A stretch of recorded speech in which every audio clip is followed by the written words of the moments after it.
Les impayés. Oui, je voulais démarrer par autre chose que bonjour, bienvenue, comment ça va? Aujourd'hui, il fait tant de degrés. Et il fait d'ailleurs actuellement 19 degrés. Bon, les impayés. Super sujet et je trouve très délicat. Donc vous êtes entrepreneur, au quotidien, vous facturez des choses, des prestations, des produits, des services et vous faites des factures qui ont pour but de vous ramener à un moment donné de l'argent. Jusque-là, tout est simple. Si vous vendez un produit, ce qui est génial, c'est qu'en termes d'impayés, normalement, c'est plutôt simple, en tout cas pour tout ce qui est petits produits. Je vous vends ma tasse de café, vous êtes devant moi, vous me la payez instantanément, je n'ai pas d'impayé. Si vous êtes revendeur vous êtes concepteur de tasses de café et vous en vendez 1000, 10 000 à un magasin, à n'importe quelle autre entreprise, vous ne pourrez pas fonctionner comme ça. Vous allez demander un acompte pour préparer la commande de par exemple 30%. Donc un acompte, c'est une partie de la facture. Donc admettons que les 1000 tasses de café soient facturées 500 €. Bon là, vous allez les livrer et demander le règlement des 500 € à la livraison. Et si cette fois-ci votre client vous en commande 100 000, eh bien, vous allez demander un acompte et vous allez dire, cette fois-ci, ce sera donc 5 000 €, je vais vous demander 2 000 € maintenant, histoire de sécuriser la commande. Et quand on vous livre, vous pouvez réceptionner la marchandise et on vous laisse 5 jours pour payer. Mais en France, c'est compliqué.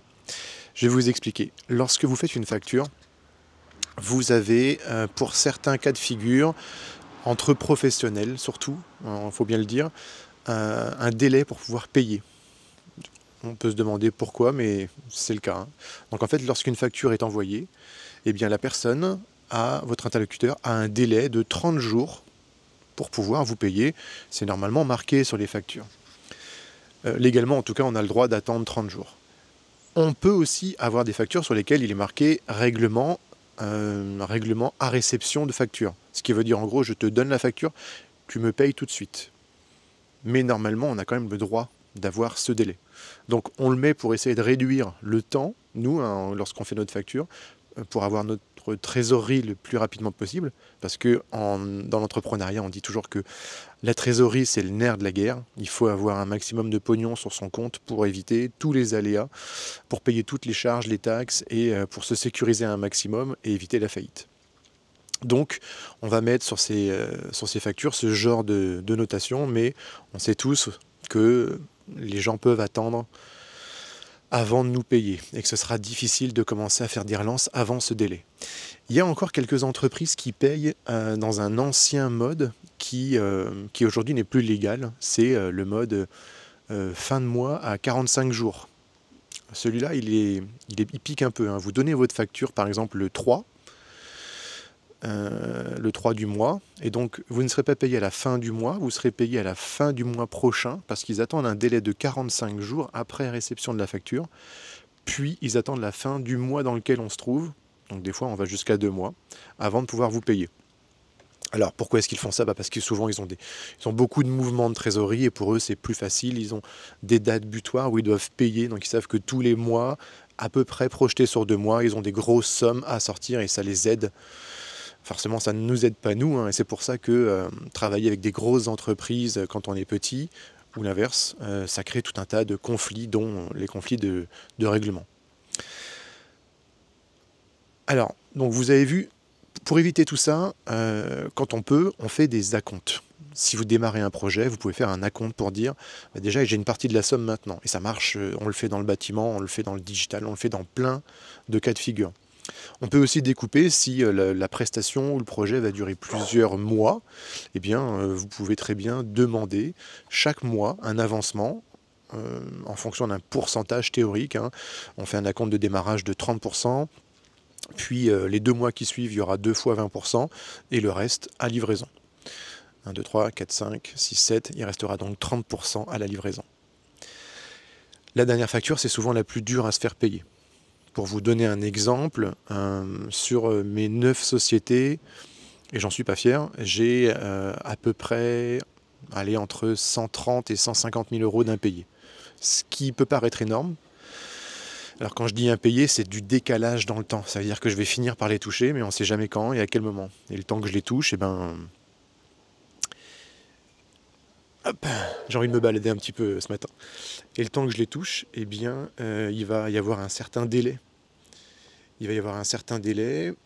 Moi, j'aurai refacturé d'autres choses. Puis quand je les aurai, ben, j'aurai encore un autre en cours qui sera probablement présent. Maintenant, il y a un autre cas de figure. Non, en fait, il commence à pleuvoir, donc je me rentre en même temps. Hop. Maintenant, il y a un autre cas de figure qui existe. C'est est-ce qu'il faut absolument être dans la relance, ou plutôt comment le faire? J'ai eu une période difficile. On a tous, quasiment en tant qu'entrepreneurs, entrepreneuses, des périodes compliquées. Hein. La vie de l'entrepreneuriat, ça fait ça. Tout va bien, tout va pas bien, tout va bien de nouveau, tout va pas bien de nouveau. Et en général, on essaie de faire ça. Donc dans les périodes où ça ne va pas bien, c'est important d'avoir des interlocuteurs et des prestataires qui se montrent compréhensifs. L'un des meilleurs exemples que j'ai eu, c'est mon cabinet comptable qui m'a laissé pendant plusieurs mois du temps pour payer. Et ça, c'est une chance inestimable parce que si tout le monde vient vous dire non tu payes, on s'en fout, on ne veut pas savoir, et bien qu'est-ce qui se passe? Vous fermez parce que c'est fini. Voilà. Vous pouvez très bien me dire, c'est complètement normal, Julien. Tu t'es foiré, tu fermes et puis voilà, puis tu fais autre chose. Mais aujourd'hui, je suis toujours là, au bout de 15 ans, parce que j'ai su m'entourer correctement, parce que peut-être que je parle aussi avec les gens pour leur expliquer que des fois, on a besoin de délai. Donc, des fois, on a la trésor, on paye. Des fois, on n'a pas la trésor, parce qu'on est aussi tributaire des autres qui ne nous payent pas. C'est un cercle vicieux, hein.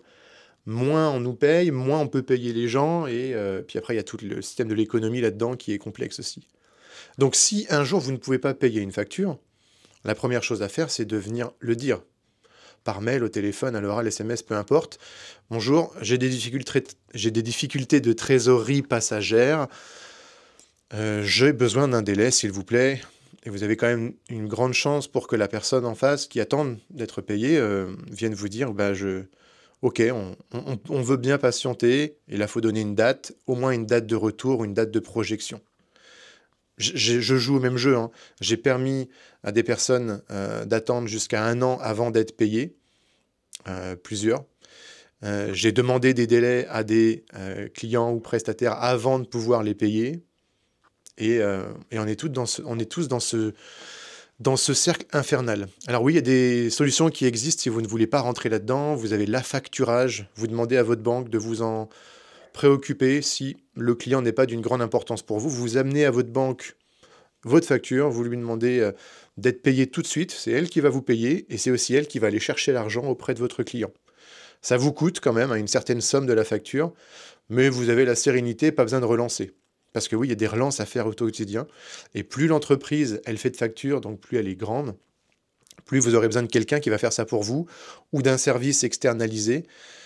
Peu importe, en tout cas, il va falloir quelqu'un qui vienne appeler, dire bonjour, vous n'avez pas payé, bonjour, on n'a pas pointé cette facture, bonjour. Et ça, c'est beaucoup, beaucoup de temps aussi.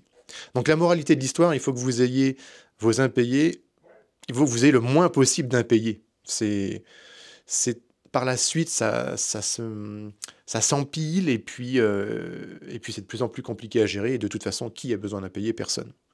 Mais ce que je voulais vous dire à travers cette vidéo, c'est que c'est compliqué dans la société dans laquelle on est de réussir à ne pas avoir d'impayés. En fait, il faudrait changer certaines règles, de mon point de vue. Il faudrait réduire le temps à partir duquel on peut être payé ou pas. Peut-être revoir le système d'acompte, peut-être... je sais pas, je ne suis pas élu politique et je ne sais pas si c'est eux qui ont les meilleures idées, j'en suis pas certain non plus. Mais en tout cas, aujourd'hui, le système fait que c'est compliqué. Donc sécurisez-vous, sécurisez les conditions générales de vente qui doivent être sur vos factures, qui doivent être sur vos devis. Faites signer des devis. C'est vraiment l'une des rares preuves que vous puissiez avoir pour vous faire payer derrière. Et s'il y a besoin, si vraiment vous avez besoin, parlez, échangez, trouvez une solution. C'est toujours mieux de démarrer à l'amiable plutôt que de partir au contentieux. Bon voilà, c'est la première vidéo que je commence dehors et que je finis dedans. Mais bon, ce sont les aléas du direct. Sur ce, moi je vais me prendre mon petit café et je vous dis à plus.